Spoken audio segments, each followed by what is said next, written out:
So everybody I know is a character on the show. Right. And it's about nothing. Absolutely nothing. So you're saying I go into NBC and tell them I got this idea for a show about nothing. All right, guys, so for this training, I actually want to go over what I keep calling the Seinfeld funnel or the Seinfeld offers. Because throughout the training, I keep making statements like an offer-centered or you-centered strategy versus an audience-centered strategy. Or I keep saying things like, I feel more people are concerned about pitching their cute and fancy concepts versus just giving the audience what they want. And I keep kind of jabbing at the modern day copywriters and how what they actually try to do doesn't actually work for cold paid traffic. So this training is what I'm going to actually use to clarify exactly what I mean so that I can actually show you how to avoid it. So first, what is a Seinfeld offer? Well, it's actually whenever a pitch is so vague that the prospect has no idea what it even is or how it would help them or what they're even going to get whenever they actually take the action you're asking them to do. And this actually results in the prospect asking, what the heck does this even mean, with a greater frequency than, ooh, how do I do that? So what actually causes this Seinfeld funnel phenomenon? Well, it's often caused by the misunderstanding and improper application of a unique mechanism concept, or what some people call the big idea, where the resulting pitch actually has more emphasis on the using of this unique concept versus clearly outlining just how this offer is actually going to help the prospect get what they want. So if we actually remember back to the first example of our 3-second test, we actually used this example, which actually comes from the business of a really good friend of mine named Adam. And Adam is actually a member of Todd Brown's Inner Circle Mastermind, which isn't a cheap community to be a part of. And Todd's team of copywriters are the ones who actually helped craft this pitch for him because they are actually really big on pushing this whole unique mechanism concept, or again, what some people call the big idea hook. So whenever you actually see these type of pitches, this is what I mean by people's cute and fancy concept. Or whenever I say this is an offer-centered or you-centered approach, this is what I mean, because the whole point of focus for this entire pitch is more about this unique and powerful content amplification method, and actually doesn't do a thing to actually address the wants and desires of the market. In fact, you could actually spend an entire day on this landing page that they created, forget about even the first 3 seconds, and the prospect still wouldn't know how this will actually help them achieve their goals. So literally all I did whenever I came in was first, I deconstructed or decopyfied his whole sales process. I took everything back to the basics of marketing 101 and actually focused on creating an audience first strategy. I didn't use any fancy concepts or fancy formulas or fancy big ideas. I literally just stuck with the basics. Who are we targeting? Well, fitness trainers. What do they want? They want more fitness clients. What are they searching for? How to get more fitness clients. And then all I had to do is just actually regurgitate back to them what they want to hear. Again, remember the first 10 words. And then I took all that marketing 101 and then used that to actually rewrite his headline. Literally, that's the only thing that I changed, because your initial front end headline for cold paid traffic is the absolute most important element that affects the profitability of your entire sales process. So now let's actually take a look at what this simple basic marketing was able to produce. Within 2 days before I even started touching the traffic platforms themselves, here's his reaction whenever his 9% front end conversion rate actually jumped up to nearly 50% just by making this one little tweak to his headline, just to make it a more of an audience centered pitch versus an offer centered pitch. And by the end of the week, he actually sent me this message kind of freaking out because his leads increased so much that he had to actually upgrade his membership level in his active campaign account. And remember, this was all before I started to even restructure or touch anything within the ad platform itself. But as soon as I did, here's a message that I got that said his sales team that was only getting roughly 10 to 15 book call appointments a day, they actually started to report back that they were having 70 per day hit the calendar. And if you actually read towards the bottom, I was actually able to do this while decreasing his overall marketing spend by 30% week over week. So guys, please write this down and never forget this point, that when it comes down to cold paid traffic, you have to put your ego aside and realize that nobody cares about you. Nobody cares about your concept. Nobody cares about what you have to offer, or about how unique your mechanism is, or how big of a brilliant idea you managed to create. The only thing your prospect cares about is them, their problems, their desires, and finding a solution to what they want. So when you actually lead first talking all about your offer or your unique concept, see what I did there? In the mind of the prospect, who we already learned has a predisposition of negativity towards everything, this page to them talks about nothing. There's nothing on here that's going to actually help them now, or nothing stating the actual benefit that this offer has for them. Nothing that actually regurgitates back to them what they want to hear. And a show about nothing. Nothing. Nothing? Nothing. What does that mean? The show is about nothing. Well, let's just say it isn't usually well received.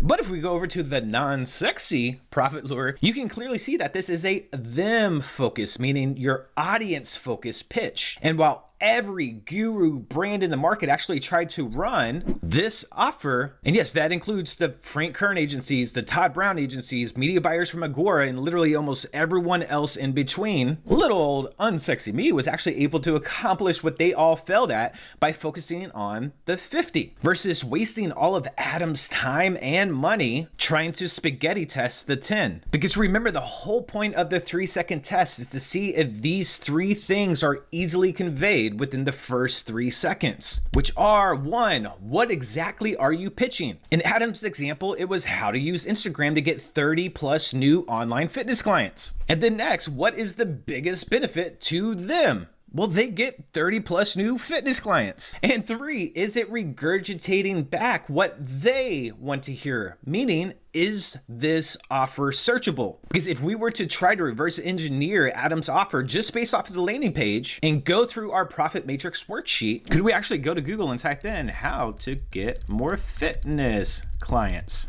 and validate this concept? Or maybe how to get more online fitness clients, and then even how to get more personal training clients. And look, that's a heck of a lot more that we can use to validate in our profit matrix worksheet. Versus, let's try to go back to the big idea concept that the other gurus tried to write for him. How to prime, sell, scale, and nothing shows up. What about just prime, sell, scale? Nope. What else could be searchable? Authority amplification method?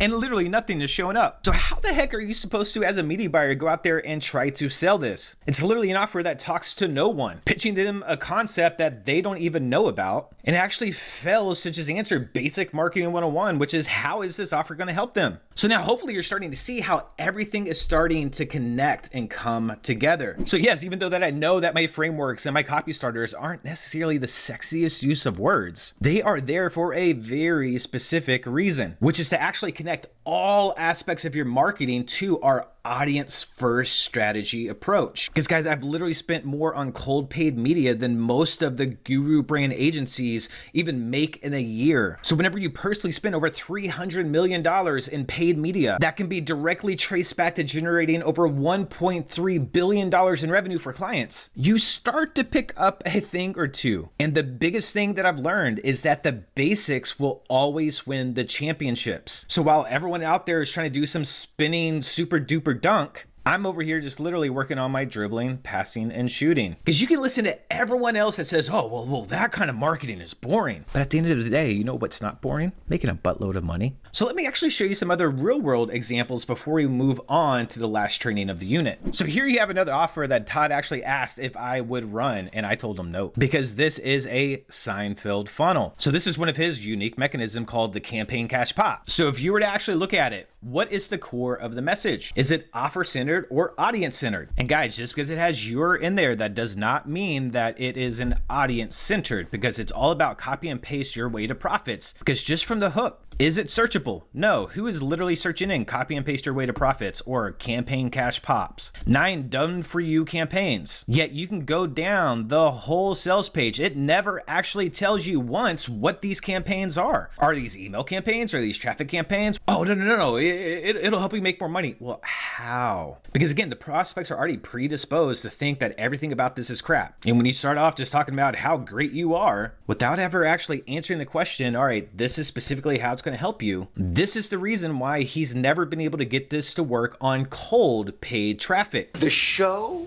is about nothing. So I actually literally turned this down. I was like, no, like your offer is unclear. It's talking to anyone about nothing. A Seinfeld offer. And I told him up front, I was like, you should not run this for cold paid traffic. And guess what? He actually found a different media buyer, which actually happens to be like a brother to me. So he actually wound up taking on this project, started running media. And I even told the guy up front, I was like, it's not going to work. This isn't a cold paid traffic type of pitch. Because this talks all about how these campaign cash pops are so good because that's the unique mechanism and the big brilliant idea, but never once does it actually give specifics. All right, this is how this is going to help you. It's like, if these campaign cash pops are really so great, why are you hiding them behind vague copy? Again, say like, are these email swipes? Are these paid traffic campaigns? Are these SMS campaigns? Are these a plethora? Like, what specifically is it? What is going on here?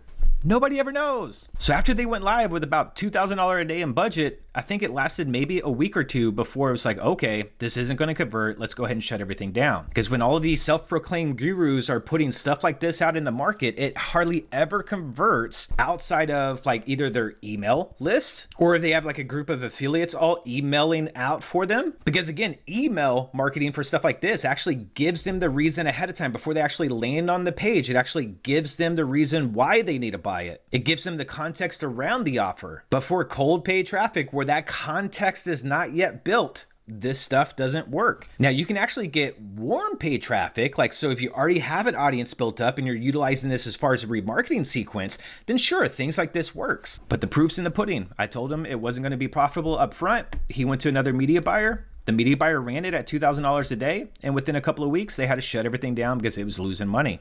This stuff isn't magic, guys. It's purely math. All right, here is another person that I told was not going to work because this is a Seinfeld offer. Again, what is the core of the message? Is it offer-centered or is it audience-centered? The new audiobook reveals the crash-proof investing secret of the elite no one was ever supposed to know about. Guys, come on. So again, who are you targeting? How does it help them? And is it searchable? This is all about a concept of the bank of you. But again, just because you have you in the copy does not mean that it is actually an audience-centered approach. This is all about how my big, brilliant idea is going to help you, but never once does it actually clearly state. Think about it. Who out there is searching for a crash-proof investing secret of the elite no one was ever supposed to know about? Who out there is searching that doesn't already know your brand recognition for the bank of you? Literally no one. The show is about nothing. Now imagine if you said something like how to invest your first $1,000. If you go back and actually start doing that validation concept, how to invest your first $1,000 is a heck of a lot more searchable than the bank of you or crash-proof investing secrets or even how to invest like a billionaire. Again, if you had an investing newsletter and you gave the context in the email ahead of time as far as how this audiobook is going to help you, then yeah, you can have them land on something that says the bank of you because they've already have the context. But for the first time anyone's ever heard of you, for them to click on an ad and go here, they have no idea what's going on. This is an offer about nothing. Guys, this is starting to click in and make sense. All right, let's do one more real quick. Here is yet another offer that somebody said, hey, Jay, I want to hire you to run media. I said, no, thank you. The show is about nothing. Because let's read it and analyze it. What is the core of the message? Is it offer-centered or is it audience-centered? Revolutionary algorithms siphons traffic-rich products from best-selling online stores for long-term sales and profit. Okay. I really hope that they eventually will go through my ColourPop CRO and my contrasting CTA, or at least put a disclaimer that, hey, this might be a trigger warning if you have epilepsy. Sarcasm, I know, but it's kind of true. So what do we know? We know it's newbie friendly, plug and play, but what kind? What newbie? Oh, but you can get commercial rights if you buy today. I don't even care. I don't even know what I'm buying. Oh, that's good. It's 3 simple steps. All I have to do is activate, watch, and profit. Wow. 3 simple steps to what? So again, who are you targeting? This is not clear in that first 3-second test. But now imagine if it said something like exclusively for Shopify store owners. Or discover the fastest way to grow your Shopify store. Again, very specific audience, very specific, benefiting them. And I guarantee you that if you go to that validation prospect in the profit matrix, how to grow Shopify store, how to grow Shopify store fast, it's going to show up a heck of a lot more than revolutionary algorithm that siphons traffic-rich products. Nobody is searching for this. This is not regurgitating back what they want to hear, but instead it's a Seinfeld funnel because it's leading with the offer or the unique mechanism or this big brilliant idea. But whenever you do that as a first impression with cold paid traffic, this is literally a show about nothing. Again, if you're an email marketer, fine, you could do something like this. If you're an affiliate, fine, you could do something like that whenever you're giving that context to your list. Do you already have a huge brand recognition and name credibility to where you can then utilize this as a remarketing offer? Sure, maybe go this route. But for cold paid traffic, don't do it, guys. And with all that, I'll see you guys in the next training.